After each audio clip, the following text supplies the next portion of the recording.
नमस्ते दोस्तों। आज हम बात करेंगे दुनिया के कुछ सबसे स्मार्ट कानूनों के बारे में। ये ऐसे कानून हैं जो पहली बार में थोड़े अजीब लगेंगे, लेकिन इनके पीछे का लॉजिक जान के आप भी बोलोगे वाह क्या बात है। कुछ देशों ने ऐसे नियम बनाए हैं जो वाकई कमाल के हैं।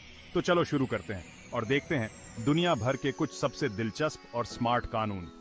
तैयार हो जाओ, क्योंकि ये सफर बहुत मजेदार होने वाला है। कुछ कानून तो ऐसे हैं कि सुन के हंसी भी आ जाएगी, लेकिन सच में इनके पीछे बहुत गहराई है। सिंगापुर, छोटा सा देश लेकिन सफाई में नंबर 1। यहाँ की सड़कों की चमक और स्वच्छता देखकर हर कोई हैरान रह जाता है। यहाँ च्यूइंग गम चबाना गैर कानूनी है। जी हाँ, आपने सही सुना। सिंगापुर में च्यूइंग गम पर पूरी तरह से प्रतिबंध है।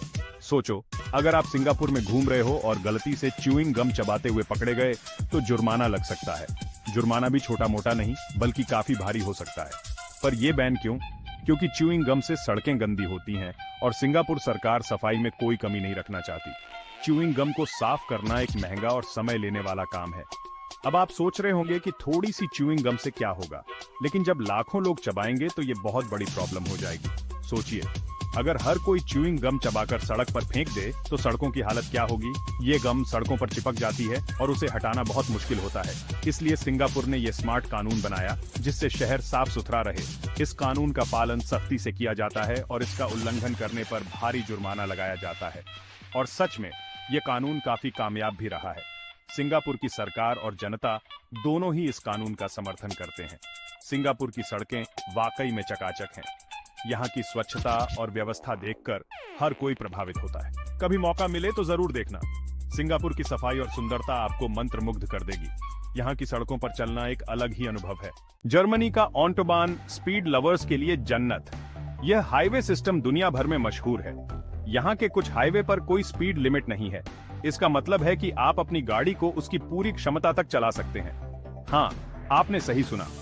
गाड़ी जितनी तेज भगा सकते हो भगाओ, लेकिन ध्यान रहे यह केवल कुछ विशेष हिस्सों पर ही लागू होता है। पर इसका मतलब ये नहीं कि बेवकूफी करो। हर समय सतर्क रहना और ट्रैफिक के नियमों का पालन करना बहुत जरूरी है।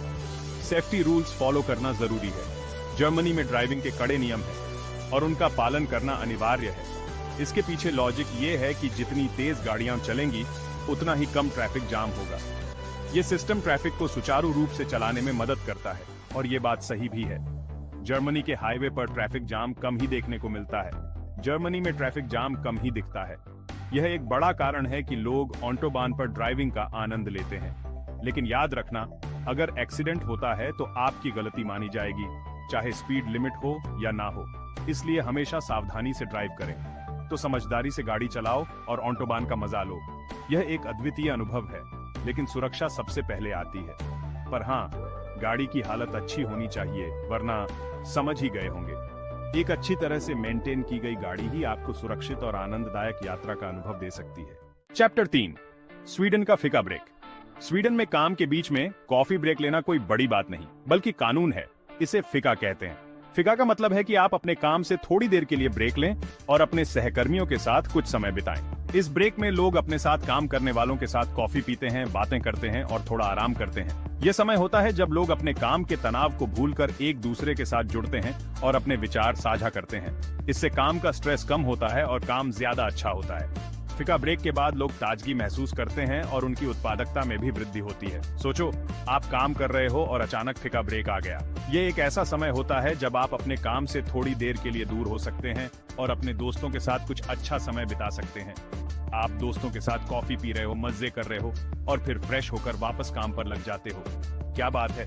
ये न केवल आपके मूड को बेहतर बनाता है, बल्कि आपके काम की गुणवत्ता को भी बढ़ाता है। स्वीडन सच में काम करने वालों के लिए बहुत अच्छा है।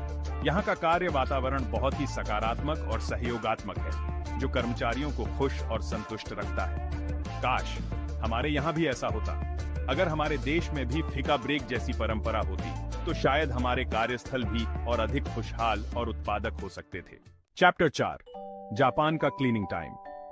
जापान में बच्चों को स्कूल में पढ़ाई के साथ साथ सफाई भी सिखाई जाती है। हर दिन एक टाइम पर सभी बच्चे मिलकर अपना क्लासरूम, कॉरिडोर और बाथरूम साफ करते हैं।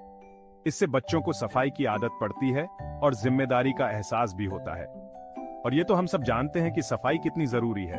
जापान के स्कूल वाकई में बहुत साफ होते हैं। और ये सब बच्चों की मेहनत से होता है। सोचो, अगर हमारे यहाँ भी ऐसा होता तो हमारे स्कूल भी कितने साफ होते। चैप्टर 5, न्यूजीलैंड का पेट्स राइट्स। न्यूजीलैंड में जानवरों के अधिकारों के लिए कानून है। यहाँ जानवरों को भी इंसानों जैसा सम्मान दिया जाता है। उनके साथ जुल्म करना गैर कानूनी है। अगर आप अपने पालतू जानवर के साथ बुरा बर्ताव करते हैं तो आपको सजा हो सकती है। ये सुन के अच्छा लगता है ना? जानवर भी तो हमारे परिवार होते हैं, उन्हें भी प्यार और देखभाल चाहिए। न्यूजीलैंड ने वाकई में एक अच्छा उदाहरण दिया है। दोस्तों, अगर आपको ये वीडियो अच्छा लगा हो तो लाइक और सब्सक्राइब जरूर करना, और हाँ, कमेंट करके बताना कि आपको कौन सा कानून सबसे ज्यादा पसंद आया। और अगर आप किसी और देश के स्मार्ट कानून के बारे में जानते हो तो वो भी शेयर करो। मिलते हैं अगले वीडियो में, तब तक के लिए टेक केयर, बाय बाय।